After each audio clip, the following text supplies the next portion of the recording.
लोग बहुत पसंद कर रहे थे, कुछ जो हैं लोग वो अपनी नफ़रत भी दिखा रहे थे जो मैंने बाहर आके देखी। ज़ाहिर है अगर आप किसी और के फ़ैन होते हैं तो अगर उसकी किसी से लड़ाई होती है तो आपको बुरा लगता है, बट वी नेवर माइंड, कोई बात नहीं।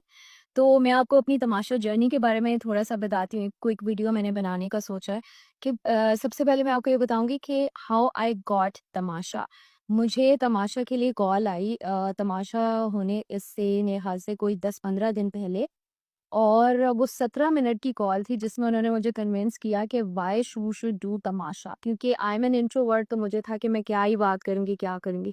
एनीवे वो 17 मिनट की कॉल ने मुझे कन्विंस किया, उसके बाद ऑडिशन बना के भेजा, उसके बाद एक फाइनल वीडियो कॉल हुई जिसमें उन्होंने मुझे कन्फर्म किया कि आप तमाशा जॉइन करिए। मैंने तमाशा की जॉइन किया, तमाशा मैंने इसलिए जॉइन किया था बिकॉज़ एक तो वही कि इंट्रोवर्ट हूँ, मुझसे ज़्यादा बात नहीं होती, कैरेक्टर्स करवा लो, तो मेरे लिए एक टेस्ट था कि मैं इतने लोगों में कैसे सर्वाइव करती हूँ, बात कैसे करती हूँ इतनी ज़्यादा। और दूसरी चीज़ ये थी कि मुझे हमेशा ये लगता है कि बहुत सारे इश्यूज़ पे मुझे बात करनी है, लेकिन हमारी वॉइस तभी सुनी जाती है जब हम फेमस होते हैं। अदरवाइज़ अगर आप मुझसे पूछो तो मुझे फ़ेम बिल्कुल पसंद नहीं है, मुझे प्राइवेसी, अपनी प्राइवेट लाइफ़ बहुत पसंद है। मैं नहीं चाहती कि लोग मुझे पहचानें, to be honest. But that comes with the baggage, part and parcel होता है आपका फ़ेम इस तरह के शोज़ में आने का या एक्टर बनने का। तो I love it, I can't complain. तो उसके अलावा जो है ये रीज़न थी कि मैं अपनी आवाज़ ज़्यादा लोगों तक पहुँचा सकूँ, जिन इश्यूज़ पे मैं बात करना चाहती हूँ ज़्यादा लोगों तक पहुँचे, तो वो तभी हो सकता है जब मैं फ़ेमस हूँ। अम, अच्छा, मेरी एक्सपेक्टेशंस क्या थी तमाशा से? मेरी एक्सपेक्टेशंस टू बी ऑनेस्ट बिल्कुल भी ये नहीं थी कि मैं फाइनल वीक तक जाऊँगी, 8 वीक पूरे करूँगी। मुझे ये था कि यार 2-3 हफ्ते में मैं निकल जाऊँगी, एक अच्छा बूस्ट मिल जाएगा और लोग जो हैं वो थोड़ा बहुत पहचानेंगे और गुड सीन हो जाएगा। मैंने ये बिल्कुल नहीं सोचा था कि मैं 8 वीक्स सर्वाइव करूँगी। एलिमिनेशन की जो एक्सपेक्टेशंस है वो मुझे थी या नहीं, मुझे हर वीक लगता था कि मैं जा रही हूँ, और आपने देखा भी होगा कि बादशाह सलामा जब पूछते थे कि आप क्या कहना चाहेंगी? तो मैं ये ज़रूर कहती थी मैं बिल्कुल नर्वस नहीं हूँ, मैं बिल्कुल नर्वस नहीं।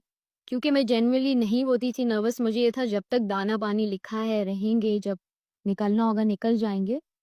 तो एलिमिनेशन की एक्सपेक्टेशंस तो मुझे हमेशा से थी कि हर वीक मुझे लगता था मैं चली जाऊँगी। इस वीक ये था कि आई वाज़ श्योर, वो इस तरह से कि सुबह से मुझे पैल्पिटेशन शुरू हो गई, मेरा दिल बहुत ज़ोर से धड़कना शुरू हो गया, हालाँकि मैं नर्वस नहीं थी फिर भी। तो आपकी बॉडी भी कभी, आपकी इंट्यूशन आपको सिग्नल्स देती है इस तरह के। और एक और मज़े की बात हुई कि मैं काम से कभी मना नहीं करती। आपने सुना होगा सैफ ने कहा था कि ज़ैनब और मलाइका कभी काम के लिए मना नहीं करते। उस दिन मैंने काम भी नहीं किया because I wasn't feeling well, तो मैंने कोई काम घर का नहीं किया। मैंने सैफ से कहा कि मुझे वैक्यूम भी नहीं करना, खाना भी नहीं बनाना बिकॉज़ मुझे पैल्पिटेशन हो रही है। मैंने डॉक्टर भी बुलाए, डॉक्टर आए, उन्होंने मुझे चेक किया, मेरी हार्ट बीट 100 प्लस की, और उन्होंने कहा आप स्ट्रेस्ड आउट हैं? मैंने कहा नहीं। तो ख़ैर उस दिन मैंने कोई काम नहीं किया, तो बॉडी मेरी मुझे सिग्नल दे रही थी कि आज जाना है। और तीसरी चीज़ ये हुई कि हमारे कपड़ों के बैग्स एवरी वीक आते थे पैकिंग के लिए एलिमिनेशन से 1 दिन पहले। तो कभी भी मेरा बैग उन्होंने नहीं भिजवाया, इवन जिस दिन मुझे वोट आउट करके निकाला गया उस दिन भी मैंने बादशाह सलामत से कहा था कि मेरा तो सामान ही पैक नहीं है, उन्होंने कहा आ जाएगा। तो ये वाहिद दिन था जिसमें मेरा सामान, मेरा कपड़ों का बैग आया, तो वो भी मेरे लिए एक सिग्नल था कि शायद मैं जा रही। तो लाइफ आफ्टर तमाशा, तमाशा के बाद तो ज़िंदगी की कुछ समझ ही नहीं आ रही कि क्या हुआ?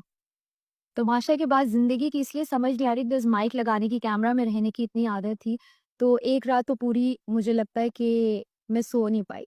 और आज जो है थोड़ा बहुत मैं बेहतर फ़ील कर रही हूँ।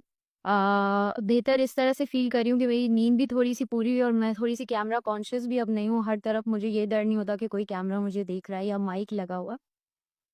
इसके अलावा लोनलीनेस बहुत ज़्यादा है बिकॉज़ आपको कियोस्क में रहने की इतनी आदत हो जाती है, शोर-शराबे, हल्ले-बुल्ले में।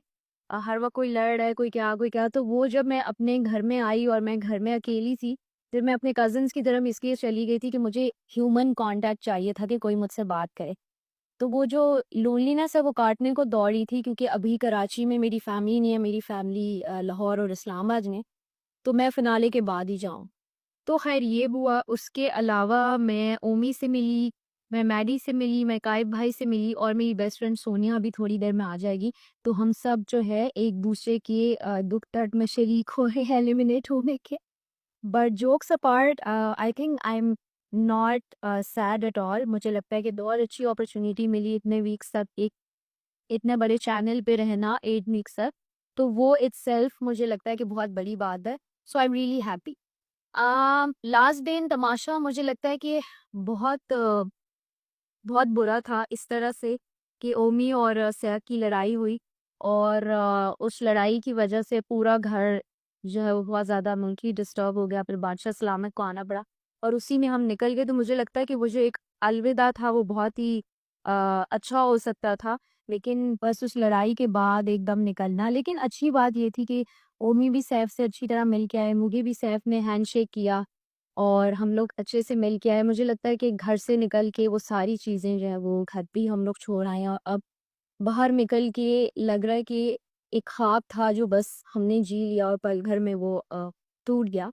तो जो कुछ था वो वहीं था, हम वहाँ तमाशा लगा रहे थे, कैमरास थे, हमें कुछ ना कुछ करना था। अब इतनी लेज़ीनेस हो गई है कि कोई बेड से उठा के दिखा दे, मतलब यहाँ बैठे हैं तो बैठे ही रहेंगे बिकॉज़ कैमरा कॉन्शियस नहीं है कि कुछ करना है, कुछ करना है, कुछ करना है।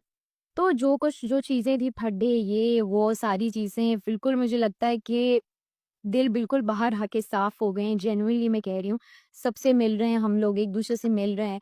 अभी हमने कल दोबारा हमारा प्लान है मिलने का, तो सब जो है आपस में अच्छे से मिल रहे हैं और सब अब हँस रहे हैं अपनी गलतियों पे, यार हमने क्या किया? बिकॉज़ वहाँ छोटी-सी चीज़ इतनी बड़ी फ़ील होती है, इसने मुझे ये क्यों बोला? इसने वो क्यों बोला?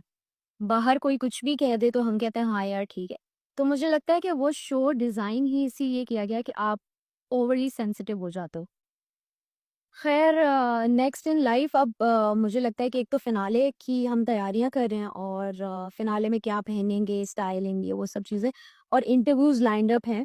तो आप डिफरेंट इंटरव्यूज़ में भी मुझे देखेंगे जिसमें मैं बहुत अंदर की चीज़ें बताऊँगी, ऐसे सीक्रेट्स बताऊँगी जो आपको नहीं पता, जो आप 1 घंटे के एपिसोड में इवन अनकट में भी आपको नहीं पता।